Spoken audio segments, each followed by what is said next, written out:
ওই বান্দা গুনার কারণে যদি কালেমা না পড়িয়া কবরের বিছানায় যায়, ওই বান্দা কবরের জাহান্নামের আগুন কেমন করে সহ্য করবে? ওই কবরে ৯৯টা সাপের কামড় কেমন করে সহ্য করবে? এই জন্য আল্লাহ বারবার বলে, ওলামায়ে কেরামদের বলে, যাও ও নবী, তোমার ওয়ারিসদের জানায়া দাও, উম্মতেরা যেন গুনাহ ছাড়িয়া দেয়, গুনার থেকে যেন নিজেরে বাঁচায়। আদর্শ মানুষ না হইয়া কবরে গেলে জাহান্নাম ছাড়া উপায় নাই। এরে আল্লাহর বান্দা, অন্যের উপরে সহনশীল হওয়া, একে অপরকে সহযোগিতা করার দাম কত? আমি সেদিনও হাদিসে দেখলাম, কিয়ামতের ময়দানে নবী বলেন, আরে এত নেক আমল, এত নেক আমল, নেক আমল কিন্তু একটা নেকে গিয়া টান হয়ে গেছে। এখন একটা নেক হলেই সে জান্নাত পায়, কিন্তু একটা নেক তার আমল নামায় নাই। আল্লাহ বলবে, যা হাসরের ময়দানে ঘোর, ঘুরে ঘুরে দেখ, কেউ তোর একটা নেক দেয়নি। দৌড়াইয়া যাবে ছেলের কাছে, ছেলে বলবে, আমার বাবা ছিল, কিন্তু তুমি যে আমার বাবা আমি তা বিশ্বাস করি না। মায়ের কাছে যাবে, মা বলবে, আমার ছেলে ছিল কিনা জানি না, থাকলেও বলতে পারি না, তবে তুই আমার ছেলে মানি না। আবার এইভাবে ঘুরতে ঘুরতে নিরাশ হয়ে যাবে। একটা নেকের টান হলেই তো জান্নাত পাবো। হঠাৎ হাসরের ময়দানের এক পাশে দেখবে একটা বুড়া বসে আছে। ও ডাকবে, ভাই তুমি দৌড়াও কেন? বলে, তোমারে বলে লাভ নাই। কথাই হ্যাঁ কেনা বলো? বলে, আমার জীবনের সব আমল আল্লাহর কাছে কবুল, এখন একটা নেকে যে আটকায় গেছি, একটা নেক হলে আমি জান্নাত পাই। কার কাছে যাব? মা ফিরাই দিছে, সন্তান ফিরাই দিছে, কেউ একটা নেক দেয় না। ওই আল্লাহর বান্দা কয়, আমার সব গুনাহ গুনাহ গুনাহ গুনাহ, মাত্র একটা নেক আছে, একটা নেক আছে, এখনই এক নেক দিয়ে তুমি জান্নাত পাবো না, আমার তো জাহান্নামে যেতেই হবে। তবে একটা নেক দিয়ে করব কি? যাও, আমি এই নেকটা তোমারে দিয়ে দিলাম, তুমি জান্নাতে যাও। যেহেতু আমি যেতেই পারবো না, আমার সব গুনাহ জাহান্নামে যাব, অন্তত তোমার একটু উপকার করি, একটা নেক তোমারে দিলাম। বান্দা খুশিতে দৌড় দিয়া যাবে, ও রব্বে কারীম, একটা নেক আমি পেয়ে গেছি, আমাকে জান্নাত দিয়া দাও। হাসরের ময়দান এত কঠিন, গরমে পানির পিপাসায় কলিজা ছটফট করবে। কে কার আগে জান্নাতে যাবে পাগলের মতো হয়ে যাবে। ওই বান্দা দৌড়ায় বলবে, হে দয়ার মালিক, আমার একটা নেক পেয়ে গেছি। তোর মায়ের দেশে না, ছেলে কয় না, তোরে যে একটা নেক এই বিপদের সময় কে দিল, তারে নিয়ে আস। দিছে এক বান্দা, একজন বুড়া আল্লাহর আদালতে আসবে। এই তুই আরে নেক দিছো? কয় হ্যাঁ। তুই কি জান্নাতে যাবি না? ও দয়ার মালিক, আমার আমলনামায় সব গুনাহ, একটা নেক মাত্র ছিল, আমি চিন্তা করে দেখলাম ওই একটা নেক নিয়ে জান্নাতে যেতে পারবো না, কিন্তু এই ভাই একটা নেকের অভাব আছে, আমি যদি তারে একটা নেক দেই, অন্তত আমার ভাইয়ের উপকার করলাম, আমি তো জাহান্নামী হয়ে যাব। আমি একটা নেক এই ভাইকে দিয়ে দিলাম, অন্তত ভাই জাহান্নাম থেকে বাঁচুক। ওই কষ্ট সহ্য করা যাবে না, সূর্যের গরম সইতে পারি না, আমার ভাইকে আল্লাহ জান্নাত দিয়া দেন, আমার কপালে তো জান্নাত নাই, আমি তো এক নেক দিয়া যেতে পারবো না।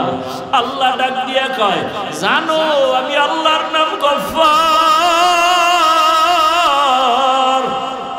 আমি আল্লাহর নাম রহমান, আমি আল্লাহর একটা নাম রহিম, আমি আল্লাহ পাক রব্বুল আলামিন।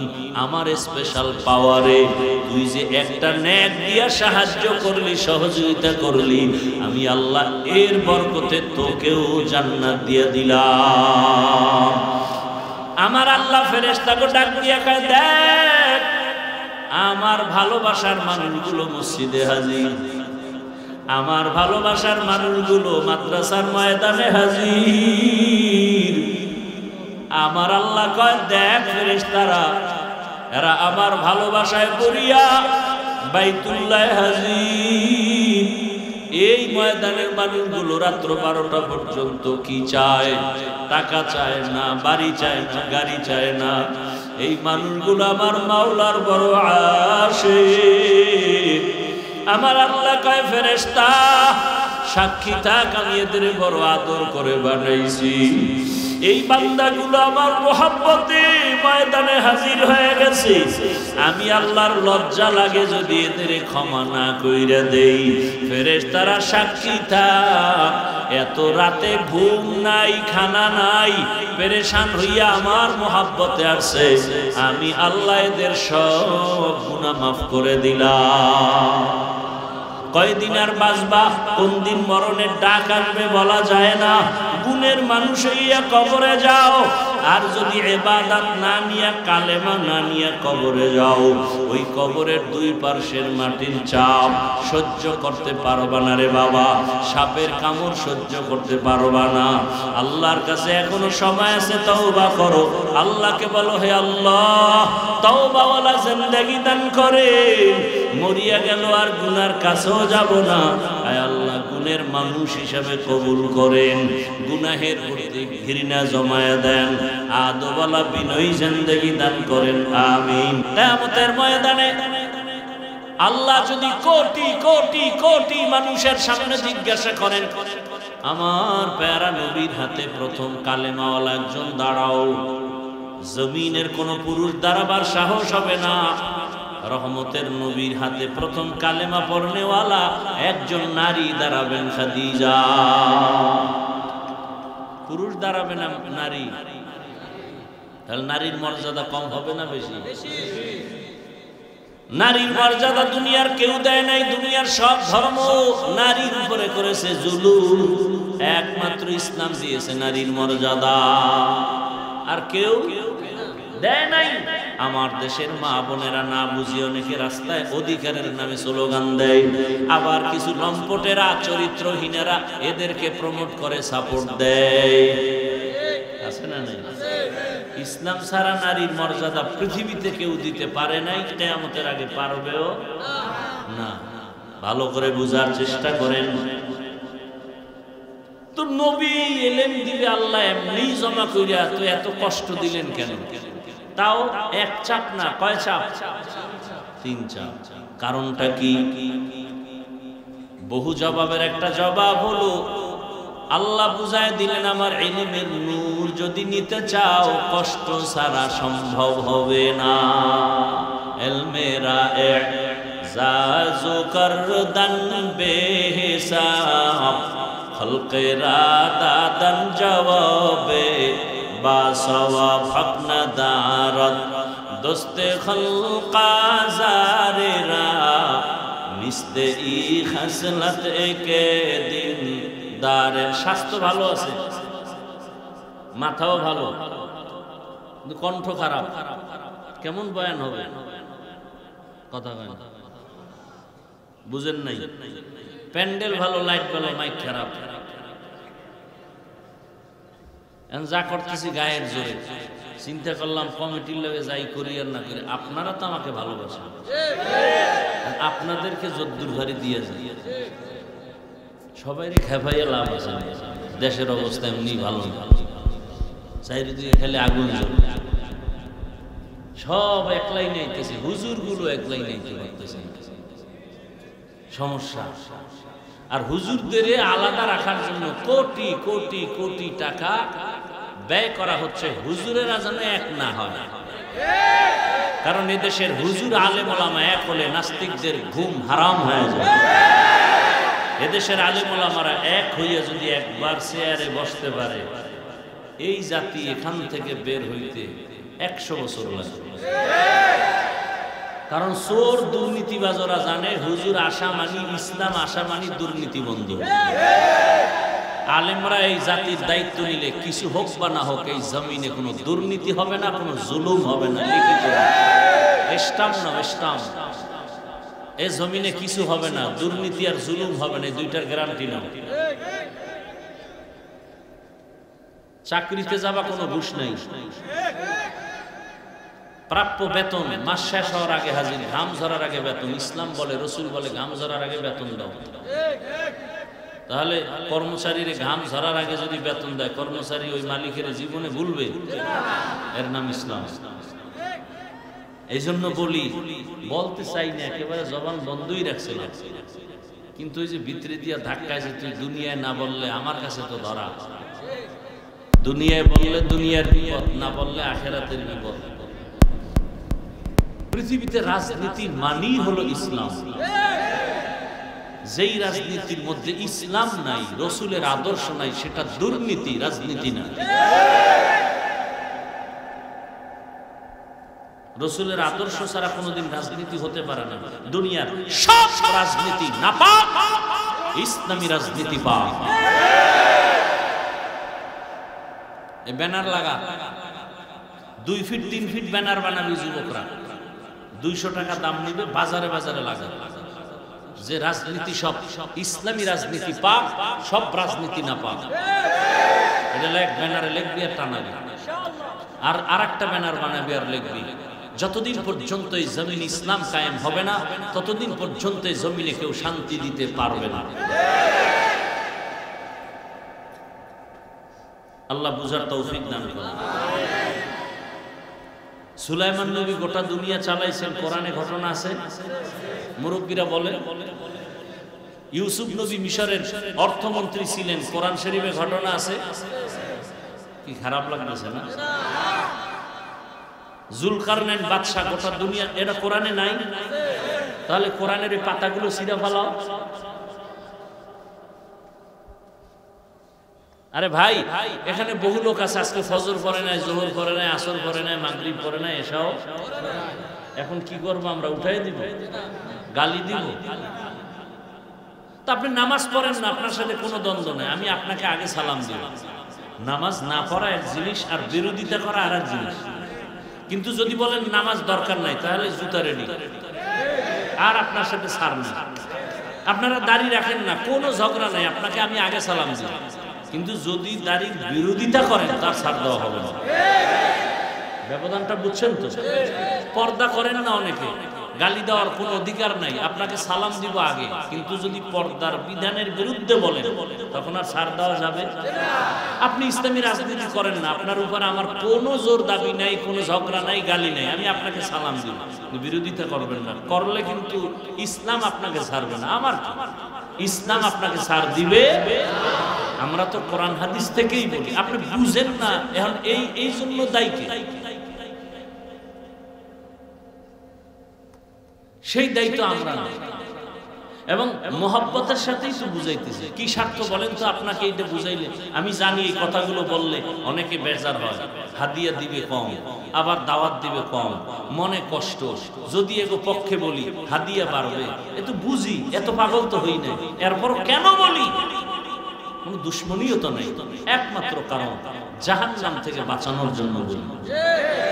আমি কি এমপি হওয়ার জন্য ভোট চাইতেছি? চাইছি? ইসলাম দরকার, আপনি দিবেন না, আপনি জানেন, না দেন না দেন, কিন্তু আপনাকে মনে রাখতে হবে ইসলাম সারা এই জমিনে শান্তি দিতে কেউ পারবে না। এটা আপনি মানেন না মানেন সেটা আপনার ব্যাপার।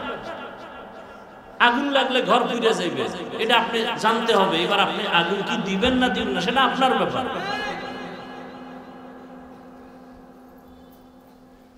দুনিয়ার সকলের আদর্শ না পাক, রসুলের আদর্শই হলো পাক। আল্লাহ বুঝার তৌফিক দান করুন। আমরা আপনাদেরকে আদর্শ মানুষ বানাতে চাই। আমাকে বয়ানের মাকসাদ হলো মানুষ হবেন, আর কিছু না। ডাক্তার হন, মানুষ হতে হবে। ইঞ্জিনিয়ার হন না হন দুঃখ না, কিন্তু মানুষ হতে হবে। বলবেন তা আমরা কি মানুষ না, হলুমান? হ্যাঁ, আর রহমান আল্লামাল কুরআন, মানুষ নাকি হলুমান? এই আয়াত দিয়ে বুঝার চেষ্টা করেন। আল্লাহ বলেন রহমান হলেন তিনি, কোরআন শিখাইলেন যিনি। রহমান হলেন তিনি, মানুষ বানাইলেন যিনি। ভালো করে বুঝার চেষ্টা করেন। আমি এমন রহমান, আল্লাহ বলেন আমি আগে কোরআন শিখাইছি, পরে মানুষ বানাইছি। বাস্তবে দেখি পুরা উল্টা, আগে আল্লাহ মানুষ বানাইছেন, তারপরে আমরা বড় হইয়া কোরআন শিখছি। তাহলে সৃষ্টি আগে, কোরআনের শিক্ষা হলো আমাদের পরে। আল্লাহ কয় না না না, আমি আগে কোরআন শিখাইছি, তারপরে মানুষ বানাইছি। আল্লাহর কথাটা আমগো বাস্তবের উল্টা না? আমরা দেখি আগে আমগো সৃষ্টি পরে কোরআন শিখছি, আর আল্লাহ খানা আমি আগে কোরআন শিখেছি তারপরে মানুষ বানাইছি। উল্টা বললেন কেন? ফাইলুল হাকিম লা ইয়াখলু আনিল হিকমা, হাকিমের কোনো কাজ হিকমত থেকে খালি না, জ্ঞানীদের কাজ জ্ঞান থেকে শূন্য না। মুফাসসিরিনে কেরাম বলেন আল্লাহ উল্টা বলছেন কেন? এখান থেকে জবাব ভালো করে নেন। আল্লাহর আদালতে মানুষ, সব মানুষ জান্নাতি হবে না। বলে কোন মানুষ জান্নাতি হবে? সব মানুষের মূল্য আল্লাহর দরবারে নাই। আবার ভালো করে বুঝেন কোন মানুষটার দাম আল্লাহর দরবারে। দুনিয়াতে অনেক ধরনের মানুষ, এক মানুষ হলো আদম নবীর বংশের বংশগত মানুষ। হিন্দুরাও মানুষ, আদম নবীর সন্তান। ইহুদিরাও মানুষ, আদম নবীর সন্তান। বৌদ্ধ ধর্মের মানুষেরাও মানুষ। এই মানুষ আল্লাহর দরবারে নাজাত পাবে না। বলে আরেক দল মানুষ আছে জন্মগত মানুষ। আমার বাবার ঔরসে আমরা জন্ম নিয়েছি, আমি আমার বাবার জন্মগত সন্তান, আমার বাবা আমার জন্মদাতা বাবা। এই জন্মদাতা মানুষ হিসাবে আল্লাহর দরবারে দাম নাই। আরেক দল মানুষ হলো গুণগত মানুষ, গুণের মানুষ। কি মানুষ? আল্লাহর কাছে বংশগত মানুষের মূল্য নাই, জন্মগত মানুষের কোনো মূল্য নাই। আল্লাহর দরবারে একদল মানুষের দাম, তারা গুণের মানুষ। গর্বা সুরত আদমি ইনসাবুদে আহমদ বু জাহলো হামেক সাবুদে আদমিরা আদমিয়ত লাজমাস রাগার বুনা বাসদ। ঘুমাইতেছে আপনাদের? সারা রাত মোবাইলে আকাম করবেন, আজকে নিলে একটু করলেন না, এই তো ঘুমাইবেন না। তো রাতের ডিউটি তো মোবাইল। একজনে চিন্তা করছে আল্লাহ যদি দৈরেই ফেলায় একটা জব তো দিতে হইব। আল্লাহ মাইয়ার হক, পোলার হক, স্ত্রীর হক আদায় না করতে পারলেও আল্লাহ তুমি তো জানো একটার হক তো ঠিক মতো আদায় করছে। কি রাতের ঘুম নষ্ট করে সারা রাত মোবাইলের হক আদায় করেছি। যদি আল্লাহ উসিলায় মাফ করে, আল্লাহ হেদায়েত দান করুন। বড় কঠিন হালাত। আমি অন্যায় করেন আপনারা, এতে দোষ নাই, আমি বলি কেন? এজন্য আমার দোষ। এতটি হুজুর ওয়াজ করলো, কেউ কইল না। আপনারা তো অ্যালার্জি, আপনি যে ওয়াজ শুরু করছেন ওই দিকে আগে। জিন্দেগি মে বন্দগি তু করনা হে, জিন্দেগি মে বন্দগি তু করনা হে, জিন্দেগি বে बंदगी शर्मिंदा है, जिंदगी बे बंदगी शर्मिंदा है। दुनिया में हो दुनिया का तलबगार ना हो, बाजार से गुजर हो खरीदार ना हो। दुनिया एक मिसले कागज फूल है, ये दुनिया एक मिसले कागज फूल है। जिंदगी में बंदगी तू करना है, जिंदगी में बंदगी शर्मिंदा है, जिंदगी बे बंदगी शर्मिंदा है। এরে নবীর আশিক, জন্মগত মানুষের কোনো মূল্য নাই, বংশগত মানুষের কোনো দাম নাই। একমাত্র আল্লাহর আদালতে নাজাত পাবে ওই মানুষ যারা গুণের মানুষ। কি মানুষ? এবার বুঝার চেষ্টা করেন গুণের মানুষ কাকে বলে। উদাহরণে ভাবে দেই, এই যে বাতি জ্বলতেছে, বাতিওয়ালা বানাইছে যে কেউ কোন একটা বস্তু যখন বানায় একটা কাজের জন্য বানায় না আকামের জন্য বানায়? এটা কাজের জন্য বানায়। বাতি একটা কাজের জন্য বানানো হয়েছে। যেই বস্তুটা যেই কাজের জন্য বানায় ওই কাজ হলো ওই বস্তুটার গুণ। বাতিওয়ালা বাতি বানাইছে কেন? বলে আলো দেওয়ার জন্য। আলো দেওয়ার কাজে বাতি ব্যবহার হবে, তো বাতির গুণ হলো আলো দেওয়া। মাইকওয়ালা মাইক বানাইছে কেন? আওয়াজ দেওয়ার জন্য গুণ। পাখাওয়ালা পাখা বানাইছে কেন? বাতাস দেওয়ার জন্য। পাখার গুণ হলো বাতাস দেওয়া, বাতির গুণ হলো আলো দেওয়া, মাইকের গুণ হলো আওয়াজ দেওয়া। বাতি যদি আলো না দেয় সবাই বলবে ভেঙ্গে ফেল, এ বাতি গুণের বাতি না। মাইক যদি আওয়াজ না দেয় বলবে এটা ফেলে দাও, এটা গুণের মাইক না। পাখা যদি বাতাস না দেয় বলবে এটারে সরায় দাও, এটা গুণের পাখা না। যেই বস্তুটা যেই কাজের জন্য বানায় ওই কাজ হলো ওই বস্তুটার গুণ। আমার আল্লাহ মানুষ নামের বস্তুটা বানাইছেন কি কাজের জন্য জানেননি? জানেন না? আরে বিড়ি টানার জন্য। এটা বলবেন তো আল্লাহ মানুষ বানাইছেন কেন?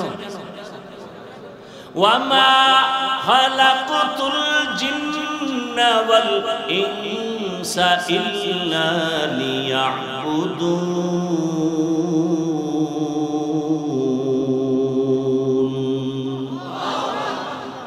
আল্লাহ তাআলা মানুষ বানাবার একমাত্র কারণ ইবাদত। জমিনে আর কোনো কাজ নেই। মানুষের জীবনে একটাই কাজ, কাজের নাম কি? ইবাদত। জীবনে তোমার আর কোনো কাজ নাই, ইবাদতের জন্য বানাইছেন। নামাজ পড়া ইবাদতের অংশ, রোজা রাখা ইবাদতের অংশ, ধনীরা যাকাত দিবে ইবাদতের অংশ, তাসবিহ টানো জিকির করো ইবাদতের অংশ। ইবাদত না ইবাদতের, এগুলো সব মিলে ইবাদত। রাষ্ট্র চালাও ইবাদতের অংশ। রাসূল রাষ্ট্র চালাইয়াও দেখাইছেন এটাও ইবাদতের অংশ। বান্দা তুমি ইবাদত করো, তোমার জীবনে ঘুমাও ইবাদত, হাসি দাও ইবাদত, কান্না করো ইবাদত, ব্যবসা করো ইবাদত, লেখাপড়া করো ইবাদত, কাউকে বন্ধু মনে করো ইবাদত, কাউকে দুশমন মনে করো ইবাদত। বান্দা তুমি রোজা রাখো ইবাদত, রোজা রাখবা না তাও ইবাদত। নামাজ পড়ো ইবাদত, নামাজ পড়বা না তাও ইবাদত। এই মোনাজাতের পরে অনেক সময় মুসাফা করি, ধাক্কা ধাক্কি করে, এর মধ্যে পকেট থেকে নেয়। আরে চোরগুলো ধাক্কায় বেশি পাশে বেশি, কারণ ওটি তো মা বাবার অভিশপ্ত সন্তান। এত সুন্দর বেহেশতের বাগান থেকে যে এই কাম করে, ওর মা বাপ কত নষ্ট আর সন্তান কত নষ্ট। ওটি মরবে ওই রকম, হঠাৎ কইরা গিয়ে আত্মা ভেঙে শেষ, জায়গায় শেষ হয়ে যায়। কারণ মানুষের চোখের পানির বর্তয়া না মারাত্মক। কত হালাল কাজ আছে, তুই অটো চালা, রিক্সা চালা, চুরি করে কেন? এই টাকা কারে খাওয়া? এই চুরির টাকা কাকে দাও? নিজের সন্তানকে খাওয়াও, নিজের স্ত্রীকে খাওয়াও। এ তো ক্যান্সার হবে, ক্যান্সার।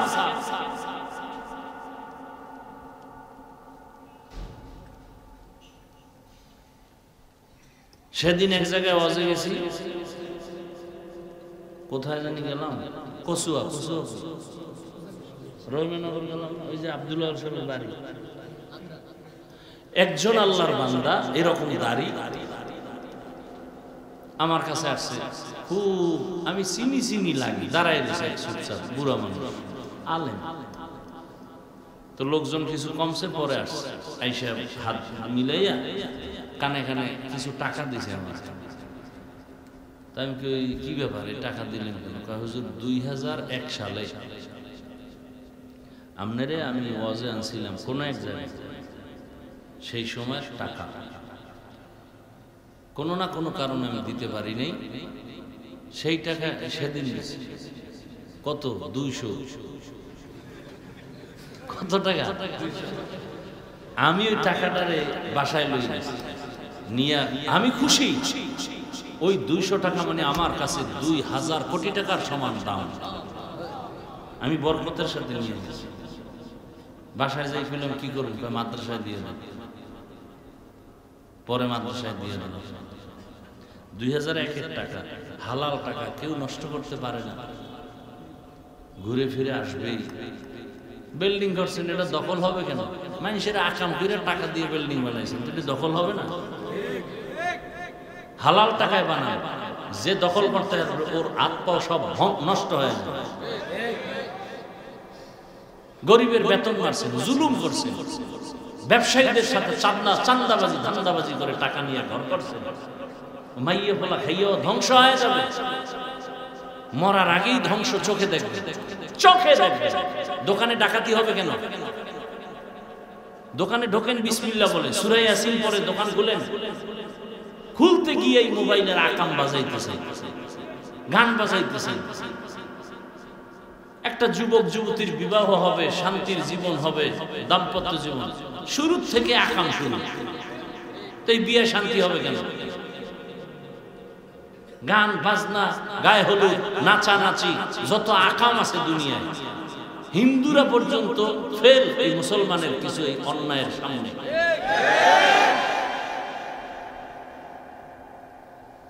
গায়ে হলুদ সম্পূর্ণ হারাম, এ সমস্ত অনুষ্ঠান। লজ্জা নেই, কি বলবো? 13 হুজুরা সবাই বাধা দেন, আমার তো ঠেকা ডাকি যে আমার বাধা দেওয়া লাগে। মুসলমানি করাইবে, হ্যাঁ গেট লাগে। এক বক্তায় ওয়াজ করছে, শুনছি, পোলার মুসলমানিতে এত পরিমাণ উপটৌকন আসছে, টাকা পয়সা। বাপে কয় আমার আর একবার করাইলে তো আমিও হইতাম। যেই পরিমাণ টাকা আইছে মুসলমানিতে, বাধা দেওয়ার কোনো উপায় নাই। যে দিবে হুজুর লাগবে না, এই ইমামতি হার পিছে নামাজি হবে না। তো কোন ইমাম পাইবেন আপনাদের সবার পক্ষে? কেউ আহলে হাদিস, কেউ মাযহাবী, কেউ গায়রে মুকাল্লিদ, কেউ হানাফি, কেউ সুন্নি, কেউ ওয়াহাবি। এই যে এত তালের মানুষ এক মসজিদে থাকলে এতগুলো মানুষের মন একজনে কেমনে জমায়? তো এক দলের কাছে ভালো, আর এক দলের না, এই হুজুর ভালো লাগে না, বাদ দাও। হে আইসে একজন ভালো হয়েছে, আর এক দলখানে আমাকে ভালো নেই রে, বাদ। কয়দিন পরে কেউ নামাজই বাদ। এত মত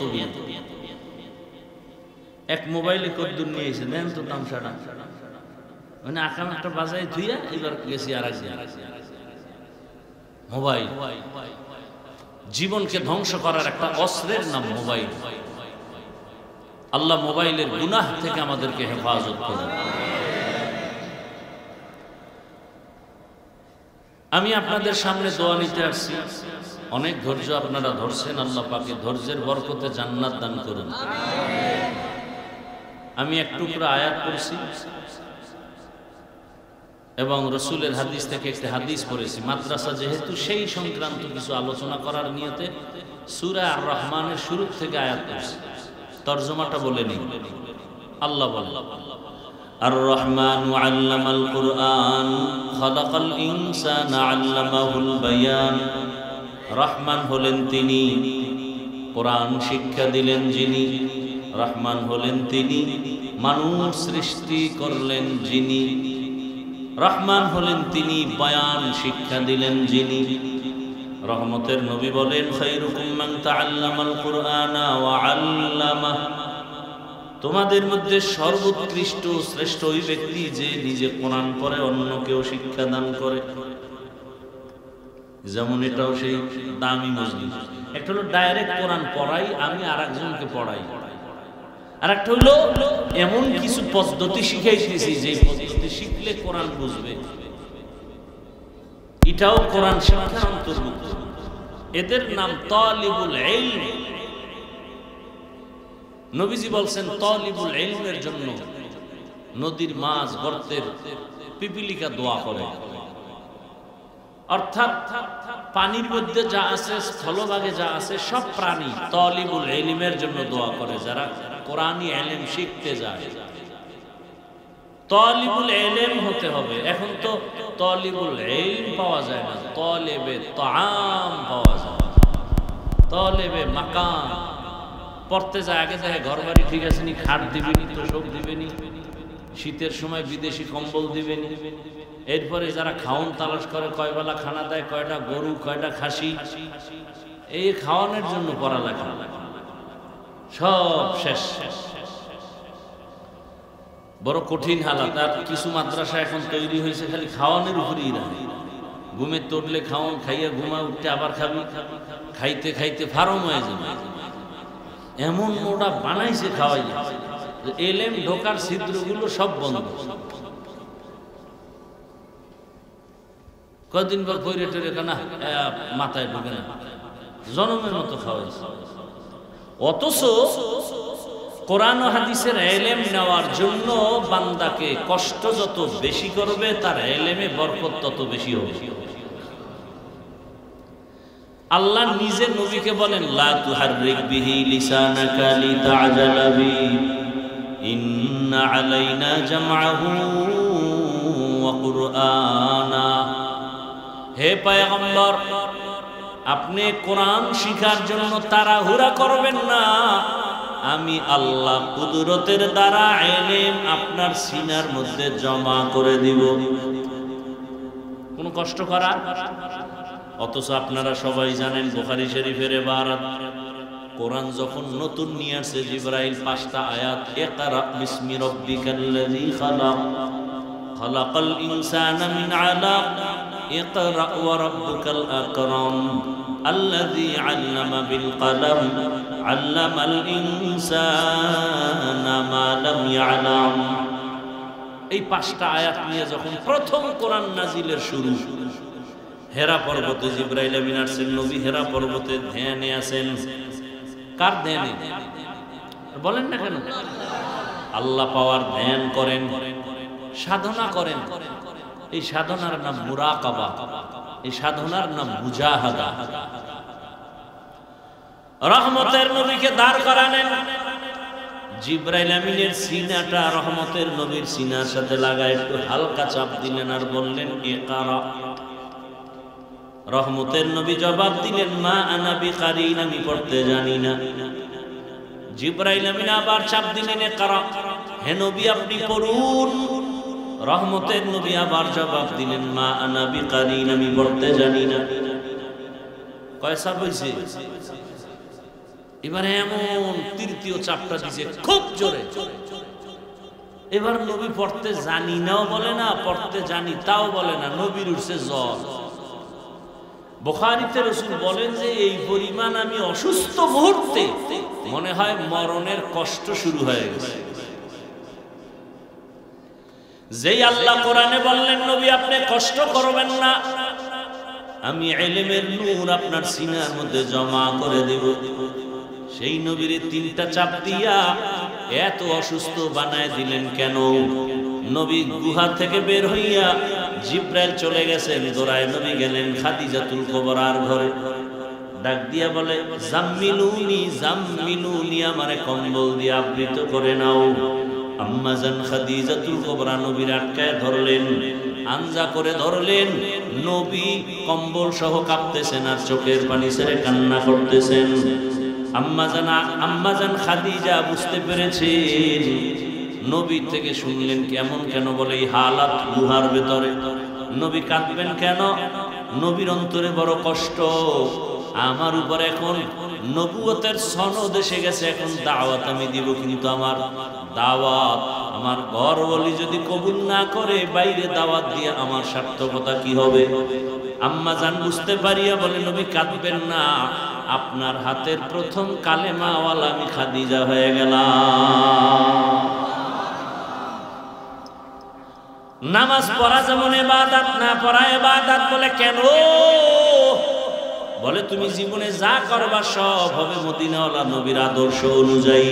নবীর আদর্শ মতো নামাজ পড়ো ইবাদত, আদর্শ বাদ দিয়া নামাজ পড়ো ইবাদত হবে না। নবীর আদর্শে নামাজ পড়িও না ইবাদত। তা কেমন? বলে জোহরের টাইম, বান্দা সূর্য যখন ডুবে, সূর্য যখন উঠে, নবীর আদর্শে নামাজ নাই, ওই টাইমে নামাজ না পড়া ইবাদত। ঈদের দিন রোজা না রাখা ইবাদত। আল্লাহর আইনা রসুলের হুকুম মতো আদর্শ মতো জীবন চালাও। নবীর আদর্শে কান্না করো ইবাদত, নবীর আদর্শে হাসি দাও ইবাদত, নবীর আদর্শ মতো দান করো ইবাদত, নবীর আদর্শ মতো বান্দা ঘুমাও ইবাদত, নবীর আদর্শে খানা খাও ইবাদত। নবীর আদর্শ নাই এমন কোন কাজ আসেনি? হ্যাঁ, সব জায়গায় নবীর আদর্শ, এবং এটা পিওর, এটা পবিত্র। কারণ আমার রসুলের জীবনে কোনো অপবিত্রতার ছাপ নাই। নবীর ঘাম মুবারক থেকে মিশকের ঘেরান, নবীজি যেখানে কদম দেন সেখান থেকে মিশকের ঘেরান। নবীর ঘাম শরীর মুবারকে মশা মাছি পড়ে না, হারাম। নবী জীবনে মিথ্যা বলেন নাই, গালি দেন নাই। হাজারো গালি নবীর সামনে দাঁড়ায় বেঈমানেরা দিছে, নবী একটা গালির জবাব দেন নাই। কেমন মায়ার নবী আমার, জীবনে দুটো চোখ মোবারক গরম করে কারো দিকে রাগে তাকান নাই। কারণ আমার নবী যদি চোখ গরম করে কারো দিকে তাকায়, জাগাত পুরিয়া ছাই হয়ে যাবে। কারণ আমার রসুলের নজরে সেই পাওয়ার লাগে না।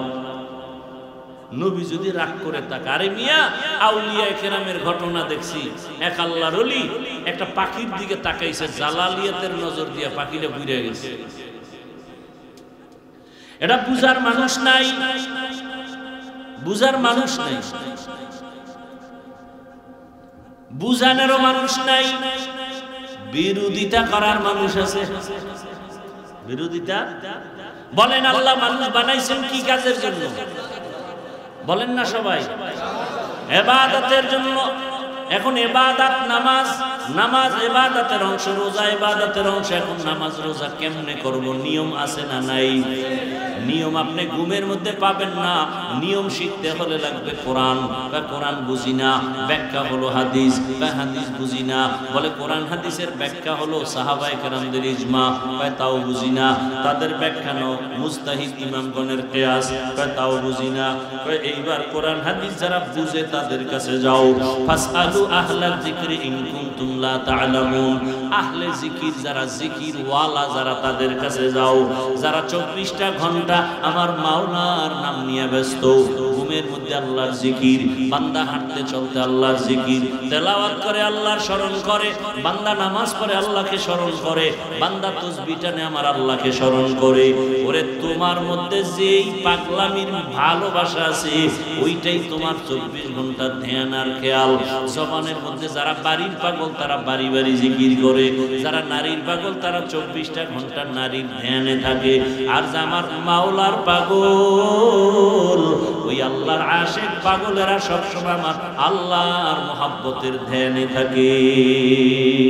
ইয়া ইলাহি মুঝসে মুঝকো দূর কর, ইয়া ইলাহি मुझसे मुझको दूर कर, या इलाही ताके देखो मुझ में तुझको एक नजर, या इलाही तू मेरा माबूद है, या इलाही तू मेरा माशूक है।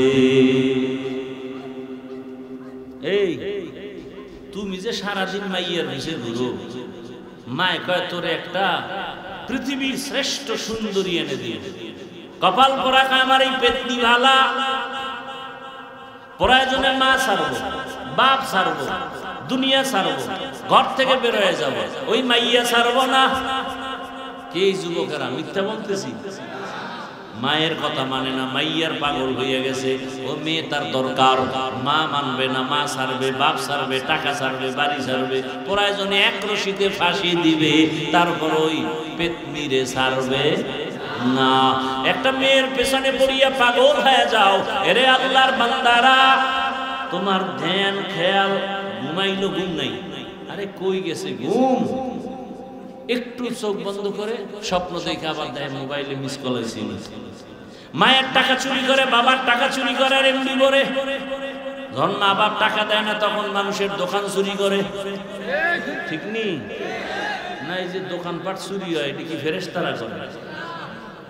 এরে আমার যুবক বাবারা ভালো করে বুঝো, তাহলে তোমার ধ্যান খেয়াল, তুমি যাকে চাও তারে নিয়ে তার ফিকির করো। সবাইকে এমন করে কেন, এমন করে কেন, বুঝবা না? ভালোবাসা ভালো কঠিন কথা। দুনিয়া বুঝে আখেরাত বুঝে না, দুনিয়া বুঝে আখেরাত বুঝে না।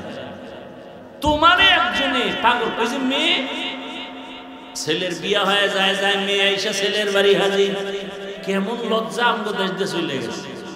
একই বাংলাদেশ বিদেশ দিয়ে আছে, বিদেশ থেকে এসে হাজির, প্রেমিকার বাড়ি প্রেমিক হাজির, এইগুলি চলে না? কত বড় বেহায়া। আমার আল্লাহ ফেরেশতাকে ডাক দিয়া কয়, দেখ আমার ভালোবাসার মানুষগুলো মসজিদে হাজির, আমার ভালোবাসার মানুষগুলো মাদ্রাসার ময়দানে হাজির। আমার আল্লাহ কয়, দেখ ফেরেশতারা এরা আমার ভালোবাসায় পড়িয়া বাইতুল্লাহ হাজির। এই ময়দানের মানুষগুলো রাত্র 12টা পর্যন্ত কি চায়? টাকা চায় না, বাড়ি চায় না, গাড়ি চায় না। এই মানুষগুলো আমার মাওলার বড় আশিক। আমার আল্লাহ কয়, ফেরেশতা সাক্ষী থাক, আমি এদের বড় আদর করে বানাইছি।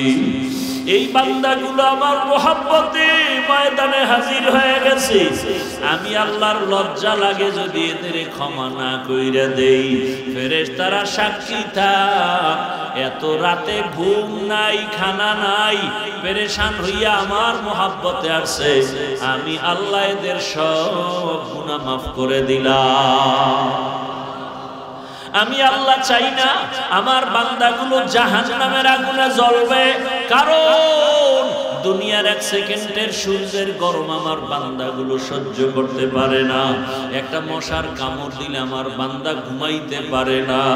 ওই বান্দা গুনার কারণে যদি কালেমা না পড়িয়া কবরের বিছানায় যায়, ওই বান্দা কবরের জাহান্নামের আগুন কেমন করে সহ্য করবে? ওই কবরে 99টা সাপের কামড় কেমন করে সহ্য করবে? এই জন্য আল্লাহ বারবার বলে, ওলামায়ে কেরামদের বলে, যাও ও নবী তোমার ওয়ারিসদের জানায়া দাও, উম্মতেরা যেন গুনাহ ছাড়িয়া দেয়, গুনাহ থেকে যেন নিজেরে বাঁচায়। আদর্শ মানুষ না হইয়া কবরে গেলে জাহান্নাম ছাড়া উপায় নাই। আমার কাছে বংশগত মানুষ হইয়া আসলে কোনো লাভ নাই, আমার কাছে জন্মদাতা বাবার পরিচয় দিয়া লাভ নাই। আমার কাছে আসতে হবে আদর্শ মানুষ হইয়া। মানুষ গুণের মানুষ হইতে হবে।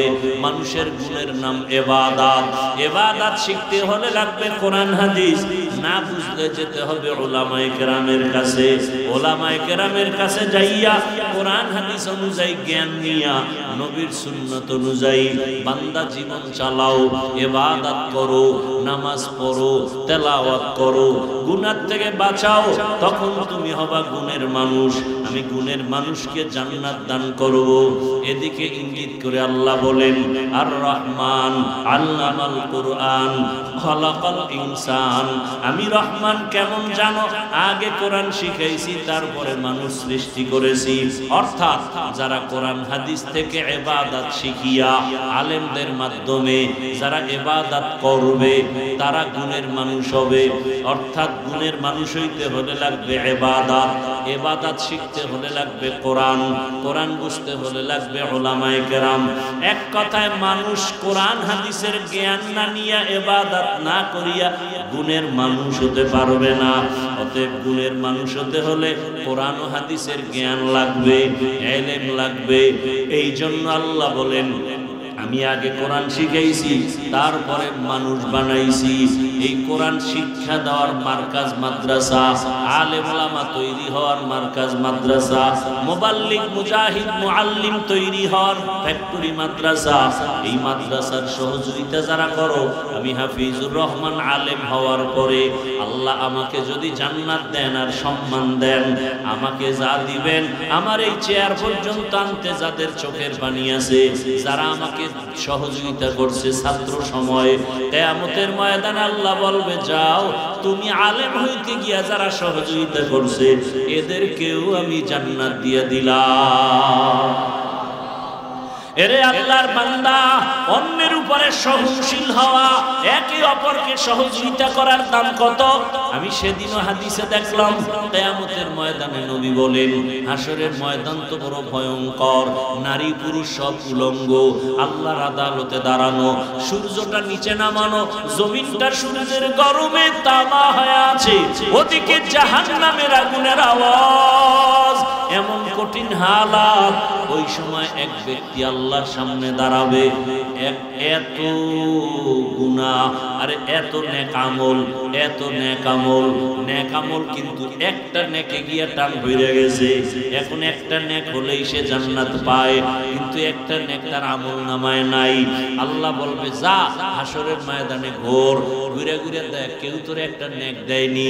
দৌড়াইয়া যাবে ছেলের কাছে, ছেলে বলবে আমার বাবা ছিল, কিন্তু তুমি যে আমার বাবা আমি তা বিশ্বাস করি না।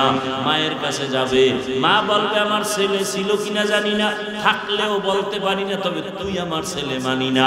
আবার এইভাবে ঘুরতে ঘুরতে নিরাশ হয়ে যাবে, একটা নেকের টান হলেই তো জান্নাত পাবো। হঠাৎ হাসরের ময়দানের এক পাশে দেখবে একটা বুড়া বসে আছে। ও ডাকবে ভাই তুমি দৌড়াও কেন? বলে তোমারে বলে লাভ নাই। কথাই হ্যাঁ কেনা বলো। বলে আমার জীবনের সব আমল আল্লাহর কাছে কবুল, এখন একটা নেকে যে আটকায় গেছি, একটা নেক হলে আমি জান্নাত পাই। কার কাছে যাব?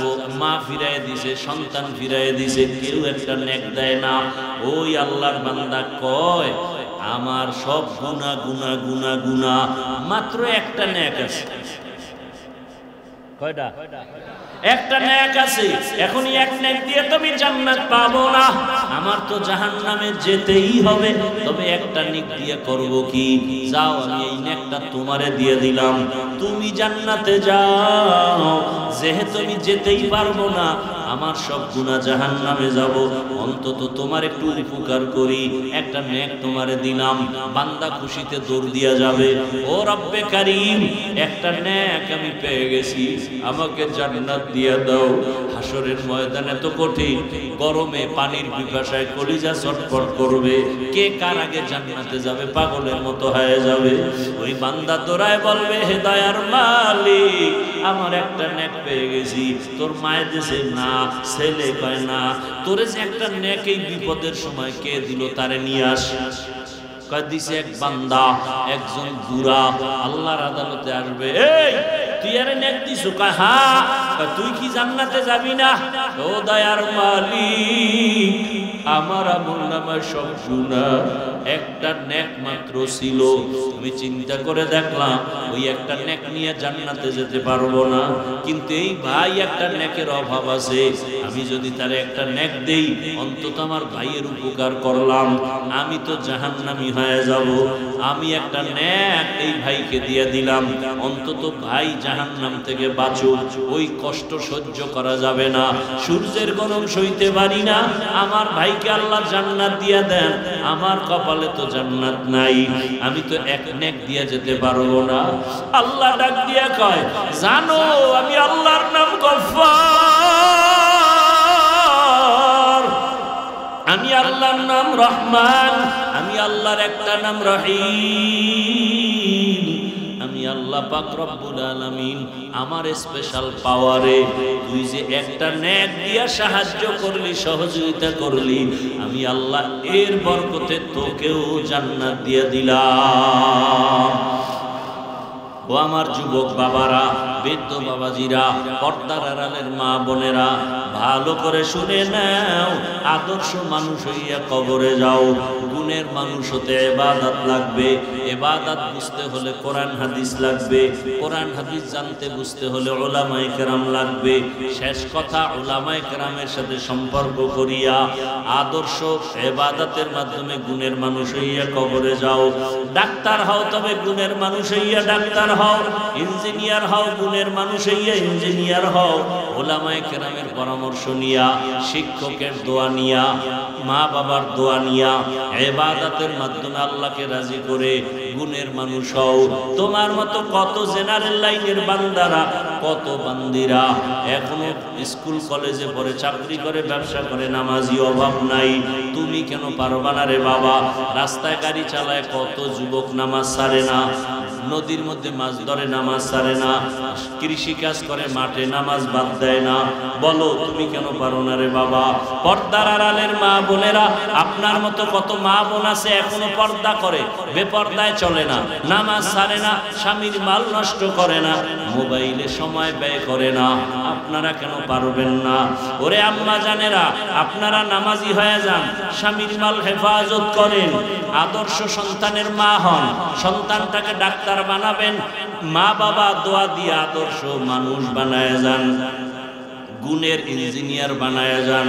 গুণের মানুষ হয়ে যদি ডাক্তার হয়, ডাক্তারিও করবে, নামাজও পড়বে, কোরআন তেলাওয়াতও করবে, মা বাবার জন্য দোয়া করবে, আপনার জীবনও ধন্য, সন্তানের জীবনও ধন্য। এখনো সময় আছে, তওবা করেন, আর নামাজ ছাড়বেন না, বেপরদায় চলবেন না, স্বামীর মাল নষ্ট করবেন না, মোবাইলে সময় ব্যয় করবেন না। ও আমার যুবক বাবারা, হেদায়েতের মালিক আল্লাহ, জীবনে আর নামাজ ছাড়িও না। জীবনে তো কম গুনাহ করো নাই, মনে চাইছে দাড়ি রাখবা না রাখো নাই, মনে চাইছে নামাজ পড়বা না পড়ো নাই, মনে চাইছে মা বাবারে বেয়াদবি করবা করছো, মা বাবারে গালি দিবা দিয়েছো, মনে চাইছে পার্কে যাবা দৌড়ায় চলে গেছো। এখন তওবা করো, ফিরে যাও, মনে মনে আল্লাহকে ডাকো। কয়দিন আর বাঁচবা, কোন দিন মরণের ডাক আসবে বলা যায় না। গুণের মানুষ হইয়া কবরে যাও, আর যদি ইবাদত না নিয়া, কালেমা না নিয়া কবরে যাও, ওই কবরের দুই পার্শ্বের মাটির চাপ সহ্য করতে পারবা না রে বাবা, সাপের কামড় সহ্য করতে পারবা না। আল্লাহর কাছে এখনো সময় আছে, তওবা করো। আল্লাহকে বলো, হে আল্লাহ, তওবাওয়ালা জিন্দেগি দান করে, মরিয়া গেল আর গুনার কাছেও যাব না। আয় আল্লাহ, গুণের মানুষ হিসাবে কবুল করেন, গুনাহের প্রতি ঘৃণা জমায়া দেন, আদওয়ালা বিনয়ী জিন্দেগি দান করেন।